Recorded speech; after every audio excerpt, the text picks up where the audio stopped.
bawal siya sa gadget. 10 minutes a day lang. So walang TV, walang cellphone, walang lahat. Yan yung buhay ko. So from 3 years old up to just mga lately siguro. Hanggang yung anak ko ngayon po, 14 years old, wala po siyang cellphone. Wala siyang cellphone, and then sinasabihan ko ang gadget day niya, it's iPad day, it's only Friday. Bawal po sila ma-expose ng mga gadget. Limited lang po, 10 minutes a day. Okay? Kasi sa side po namin is hereditary. Okay? Ang iba naman po, environmental factor. Anong ibig sabihin yan? Nagbubuntis yung mami na exposed sa hazardous na chemical or mga ganon.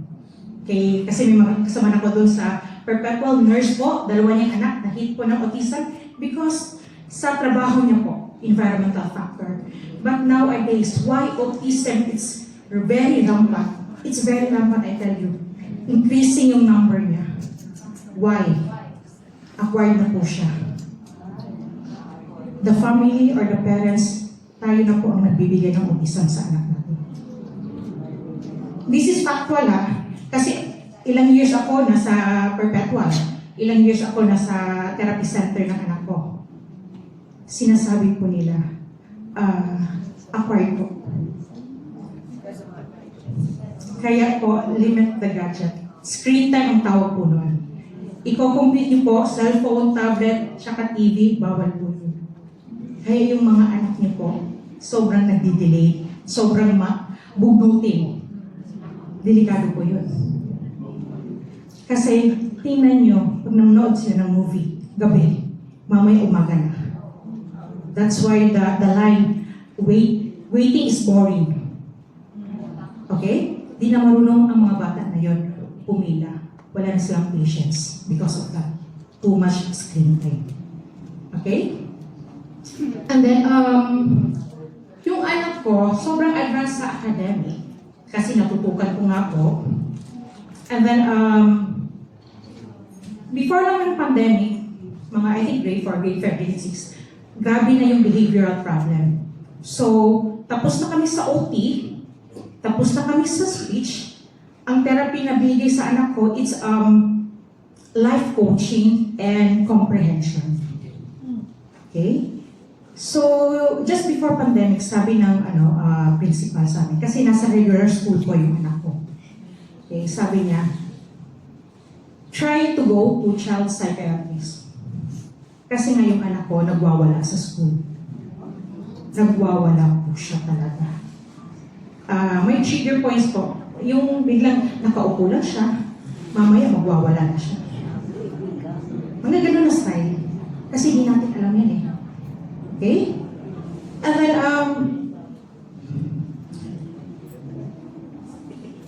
kasi kung parent ka ng isang autistic na child ko, dapat firm ka. Right. Okay? Because they're very smart and they are very manipulative. Okay? So sa akin, firm ako, kailangan kong pagsabihan siya mali yung ginagawa niya, hindi niya matake.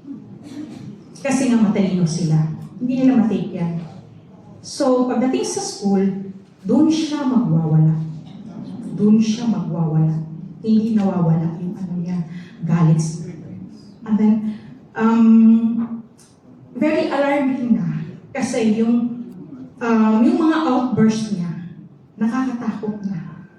Too much anger, too much hatred sa puso niya.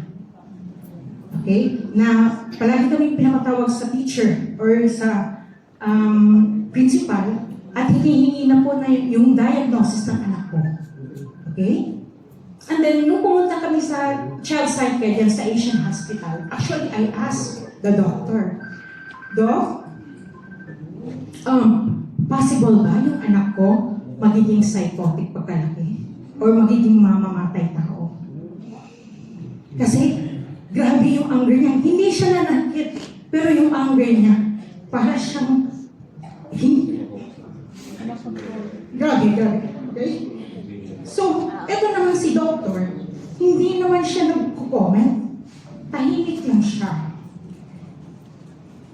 And then, binigyan kami ng reseta para test. So yung test pala nun, mga TSH, gano'n, doon kami sa nuclear department ng Perpetual. That's, i-check yung thyroid niya, yung function. Okay. So it was found out na yung anak ko rin may hypothyroidism. Okay. So he was given a 1-month maintenance, and then another procedure na naman, yung i-inject siya, then magiging blue yung mga veins niya, ganon, mga ganon. So hindi namin nabalik sa child endocrinologist kasi nga nag-lockdown na. That was March or April 2020 ba yun? So, then bumalik na naman tayo sa pandemic. Yung anak ko, ganun pa rin. We stayed in Cebu for 10 months kasi online class. Hindi rin matake ng mama ko kasi never sa family namin na may ganyan na autism. Na simple lang na nagsaset up kami ng dining table kasi magdi-dinner na kami. Mamaya yung anak ko pupunta at magwawala. Magwawala. Kasi ganito ka, kasi ganun ka, ganito, ganun. Oh my God, naglilitan niya na. Sabi ko, please, kanang umalis ka kasi baka yung mama ko, 70 plus, baka aatakihin sa puso. So this is my burden. And then, since na-diagnose yung anak ko, isa lang ang prayer ko. Lord, sana pagalingin yung anak ko. Kasi what if mawala kami sa mundo? Sino mag-aalaga sa anak namin? Sino makaintindi na kahit kami ang parents, nauubos din yung pasensya. Understanding, nauubos ko. Kahit sino ang pinakamahabang pasensya, nauubos, I tell you. Kasi tahimik lang yung mo, bigla na lang magwawala. Okay? Bigla na lang magwawala. And then here comes high school. Kasi as I said, nasa regular school siya. So, grade 9 po siya ngayon. So, grade 8, grade 7. Okay, this is grade 7. Before 4th year. Sa school, palagi kami tinatawag kasi nade-disrupt na yung class. Kasi nagwawala na siya. And then, medyo matured na siya. Alam niya siguro yung law. Nagwawala sa school, ang sinasabi niya, I hate my mom. My mom is very abusive. My mom is like this, like that, like that, like that. Ganun na. Then sa bahay, sometimes nag-aahaway kami ang ingay. So, parang kulang lang, hintayin ko, dadamputin kami ng social service or DSWD. Kasi papakinggan talaga ang voice ng bata. Baka inaabuso talaga. Okay? And then, anong sinasabi ko? Go ahead. Magsumbong ka. Hindi ako natatakot. Kung ako makukulong, sino mag-aalaga sa'yo? Ginagamitan ko na ng reverse psychology, emotional blackmail. Since bata ka, sinong kasama mo? 7 years old ka pa lang, dinala kita sa Hong Kong tayong dalawa. Pinapakita kong yung pagmamahal ko nandun. Emotional blackmail, wala na akong choice eh. Kasi hindi na kaya, di ba? Kasi feeling nila unloved sila. Pag pinagsasabihan, hindi talaga nila naiintindihan. Ano ang sinasabi ng developtopedia? Alam nyo, hindi naintindihan nila. Kasi hindi talaga nila naintindihan. So meaning, lahat ng sinasabi namin yung pangaral, hindi magsisiin sa kanila. Minamalik nila. Parang yung mga complex, hindi nila kaya yan. Bibigyan mo ng instruction, you go there, to the right, to the left, on top of the table, parang mahirap na sa kanya. Mas kaya pa ng 7 years old ko na daughter that time. Hanapin mo. Ganyan. Hindi nila kaya yan. Okay? Then, nung nag-4th year na siya, that was September 22 of last year. So, grade 8 siya. So, for September 22, less than a month of taking 4th year, parang may iba. yung bahay namin po ang tahimik na. Hindi na siya nakikipag-away sa amin. Yung kapatid niya, hindi na niya inaaway. First quarter, getting off cards. Walang complain yung teacher. Woo! So, na-shock kami ha. Sobrang na-shock kami. Kasi nga, sanay kami eh. Sure ka teacher, walang concern si Kenji, walang ganito. Wala. Hanggang natapos na lang yung buong grade 8. Walang complain. Diba? Pero balikan mo na kita ha. Nung nakita kong testimony about autism, sabi ko, sure ka? I was really skeptical. Because, kahit isearch nyo sa internet, autism po ay incurable. Sa tiyan pa lang sila ng mommy, yung wiring ng brain nila, defective na. Paano yun? Sure mo? Diba? Yung disease siguro, mga sakit-sakit, oo, walang problema yan. Kaya yan. Pero autism, parang ang hirap, no? Parang ang hirap. Pero I did some research at na-check ko sa US at sa Malaysia, merong clinic na about stem cell na kinikater din nila yung mga autism ng mga bata, and then it lessened the tantrums, the meltdown, and it improves their life. Okay? So, sa part namin na hopeless kami, desperate kami, ilang years kami nagtsatsaga sa therapy na 3 times a week. Na from 3 years old siya, we spent 8,000. Then every year, nag-increase yung therapy. Hindi pa ba namin itatry itong 4th year? Hindi pa ba? Wala namang mawawala sa amin. Wala.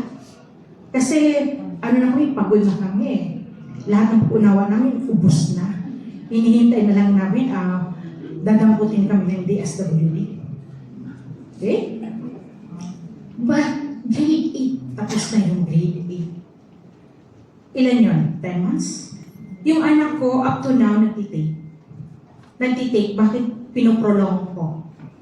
Because aside sa autism ko, alam ko medyo matagal talagang proseso nyon, may hypothyroidism yung anak ko. And then, up to now, wala pong concern ang school sa amin. Wow! Up to now, hindi kami nag-away ng anak ko na sobrang away na kulang na lang, magbatukan kami, magpatayan kami ng anak ko. Actually, sometimes nandito po yung anak ko. Mas gusto niya sa Riwi, Cebu. Sometimes nung nandun kami sa Cebu, gustong-gusto niya. Alam kong bakit? Ang sarap ng buffet doon. Sarap. Pagkatapos siya kumain, balik siya doon at nagkain siya. Oo. Pupunta dito dahil sa pagkain yung anak ko. But alam mo yung nakikita ko, aside sa nawala yung mga meltdown niya, mga tantrums niya, every time I explain something, nagre-register na po or nagsisink in na po sa utak ko. Kahit tinatanong niya ako, Mami, ano po yung autism? Bakit ako may ganito? Ini-explain ko na, kaya mo na yan, Kenji. It's all in the mind. Isipin mo na lang or tingnan mo yung nasa paligid mo kung ginagawa ba yan ng mga classmate mo or the same age mo na mga bata. Makonquer mo yan, kaya mo yan. Ginaganon ko siya. It's more on like, ganito lang kasi, yung maturity nila grabe. Behind, like 14 years old, parang 9 years old siguro, yung maturity niya. Pero the rest, advanced siya. Na-conquer na niya lahat, yung mga difficulties, yung mga ibang difficulties niya, hoping na in time din, maging okay na. Maging okay pa lahat ba? Pero, yes. But this behavioral very nice. Kasi, tumahimik yung buhay namin. We can dream na para sa kanya. Na ginugrow ng daddy niya na maging accountant. Kasi he's very good in math. Pupunta kami sa cemetery a few years ago. Alam niya ilang taon namatay yung taong yan. Like 2022 namatay. Then 1940, pinanganak. Alam niya, mami, namatay siya ganito, ganun. Alam niya. 7 years old. Nasa Hong Kong. Siya pa yung magaganon ha. Because you're going to alight on the station. Ako, nakaganon ako. Mami, we're going to alight na. Oh, alight na kami.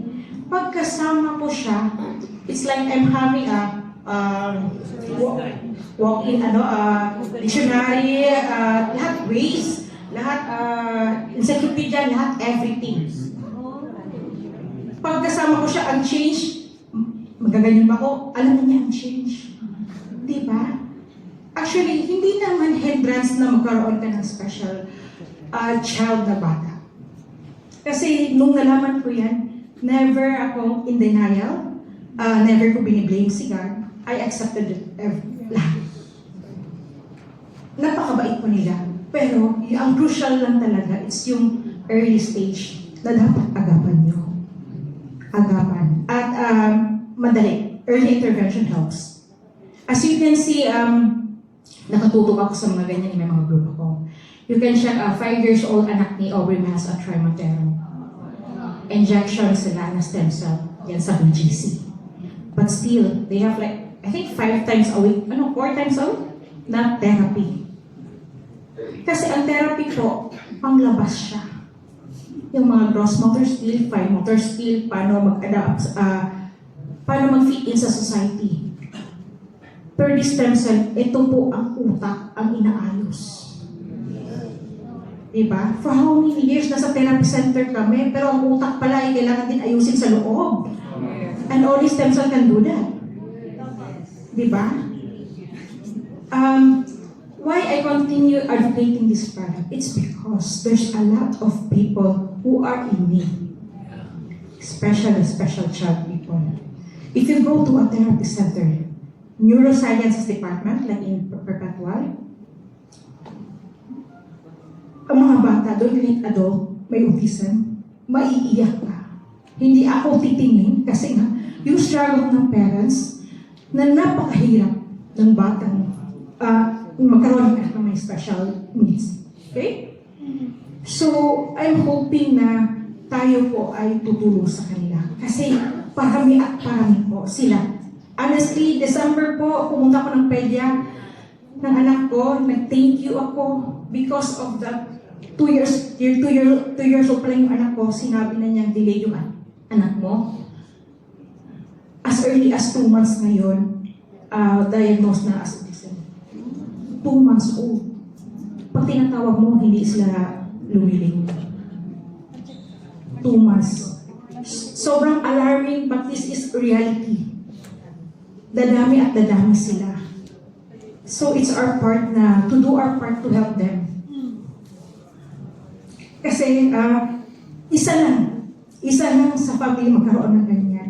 Buti kong isa lang. Marami akong alam, more than one. May autism sa family. Sometimes 2, 3. Ang dami. And it's very expensive, I tell you. Ang spread na schooling yan, times 2 than the regular class na tuition fee. And how about the therapy? It's very expensive and the government would have support only the PWID, same as the senior citizen ang benefits niya. Di ba? Okay, so happy na ako sa diyan sa autism na part. And then actually all my family or relatives na sa mother's side are taking 4th year because they seen the result with my mom sa 70 plus. And also ako po, nung nag-take ako ng 4th year, kasi wala na akong grip dito. Wala akong grip. So, ang naghuhugas po ng spoon and fork sa amin, it's yung anak ko na may special needs. Kasi hindi ko kaya mag-grip. Pumunta ako ng Landers during pandemic. 1 kilo na honey citron, bumagsak. First time ko, ilang taon ako, nagbayad ako ng 300 plus, 375 ata yun. Nagbayad ako kasi nahulog. Okay? And then, insomnia ko, actually, naging okay nung I took the fourth year. Okay? And then, just few months lang, April, video call ng mga tita abroad. That's why they purchased fourth year because they saw the result of me and my mom. Makikita mo talaga. Iba pag nagtitake ka ng fourth year, makita mo yung difference before and after. Okay? And then, just last month, kasi mostly yung mga relatives ko abroad eh. So, no need for me to do the product presentation, just the face value. Nakita niyo. So, aside sa healthy kayo, gumanda pa kayo. Yes! Totoo po yan, no? Ang dami ko nang padala, Australia, UK, Netherlands, puro face value lang. Face value po. Hindi naniniwala sila sa akin. Okay.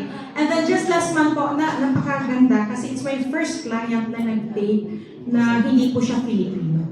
He's a Dutch. Dutch po. Kasi yung kidney function niya is only 20% na lang. So wala na siyang choice. Sabi ng tita ko, kung hindi ka inom, mamamatay ka. Inom ka, mamamatay ka rin. O, huwag na mag-suffer, you take this fourth year na. So I sent it in Holland, Netherlands, last month. And then take note that in less than a week of taking fourth year, ang tinitake pa nga niya, isa-isa. Kasi takot, kasi kidney function yun eh, kidney yun eh. Parang hindi ko rin finiforce na dalawa or gano'n kasi chine-check ko pa yung reaction ng body niya. In just less than a week of taking fourth year, pag tumatayo siya at naglalakad siya, wala na yung pain yung back niya. I tell you, less than a week, 20% na lang nag-function sa kidney niya. And in less than 2 weeks, kasi nag-monitor ako eh, baka may yung detox niya. Grabe yung detox niya. Okay? Baka makulong ako dito.